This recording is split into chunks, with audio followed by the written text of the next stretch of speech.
जय श्री कृष्ण। उत्तमः पुरुषस्त्वन्यः परमात्मेत्युदाहतः यो लोकत्रयमाविश्य बिभत्तर्य व्यय ईश्वरः। अध्याय 15 श्लोक 17 व्याख्या। उत्तमः पुरुषस्त्वन्यः पूर्व श्लोक में क्षर और अक्षर दो प्रकार के पुरुषों का वर्णन करने के बाद अब भगवान यह बताते हैं कि उन दोनों से उत्तम पुरुष तो अन्य ही हैं। द्वे अक्षरे ब्रह्मपरे त्वन्नते विधा विधे निहिते यत्र गुणे क्षरम त्वविधा आम्नतम तु विधा विधा विधे ईष्ते यस्तु सौन्यः। श्वेताश्वतरोपनिषद 5:1। यहाँ अन्य पद परमात्मा को अविनाशी अक्षर जीवात्मा से भिन्न बताने के लिए नहीं प्रत्युत उससे विलक्षण बताने के लिए आया है। इसलिए भगवान ने आगे 18वें श्लोक में अपने को नाशवान अक्षर से अतीत और अविनाशी अक्षर से उत्तम बताया है। परमात्मा का अंश होते हुए भी जीवात्मा की दृष्टि या खिंचाव नाशवान अक्षर की ओर हो रहा है, इसीलिए यहाँ भगवान को उससे विलक्षण बताया गया है। उस उत्तम पुरुष को ही परमात्मा का नाम से कहा जाता है।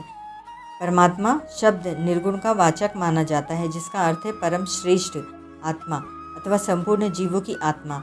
इस श्लोक में परमात्मा और ईश्वर दोनों शब्द आए हैं, जिसका तात्पर्य है कि निर्गुण और सगुण सब एक पुरुषोत्तम ही हैं। ये लोकत्रय माविश्य विभत्तर्य व्यय ईश्वरः, वह उत्तम पुरुष परमात्मा तीनों लोकों में अर्थात सर्वत्र समान रूप से नित्य व्याप्त है।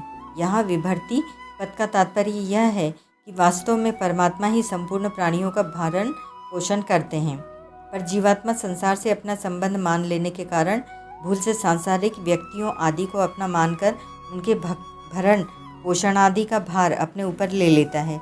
इससे वह व्यर्थ ही दुख पाता रहता है।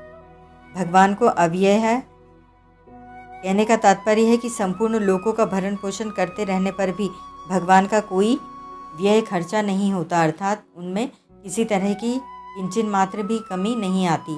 वे सदा ज्यों के त्यों ही रहते हैं।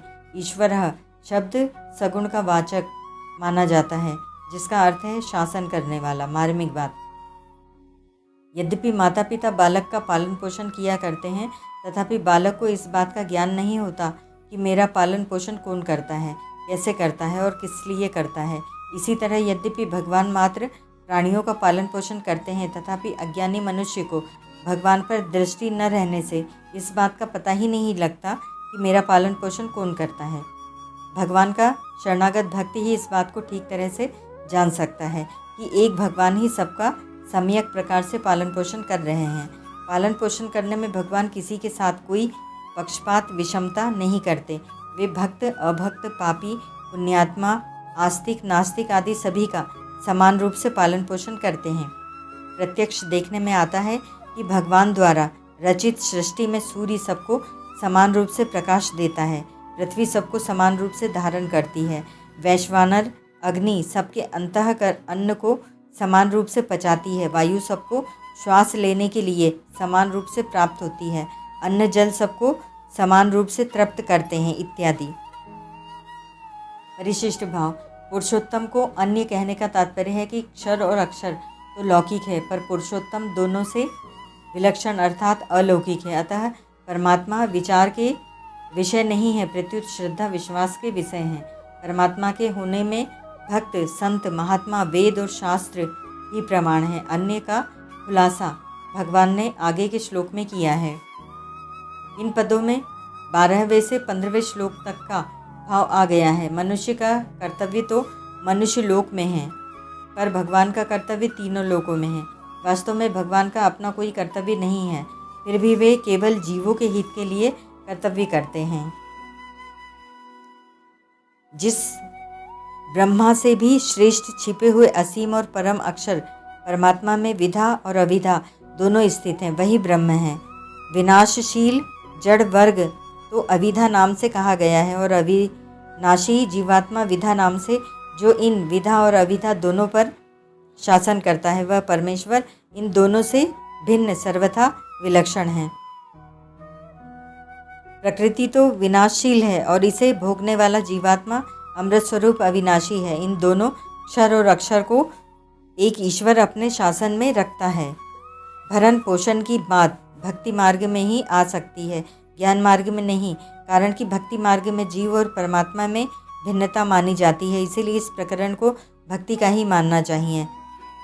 किसी पर कृपा करते समय भगवान ऐसा विचार नहीं करते कि यह जाति, रूप, धन और आयु से उत्तम है या अधम, स्तुत्य है या निंद्य। यह अंतरात्मा रूपी महामेघ आंतरिक भावों का ही भोगता है। मेघ क्या वर्षा के समय इस बात का विचार करता है कि यह खादिर खैर है अथवा चंपक चंपा। ओम तत्सत।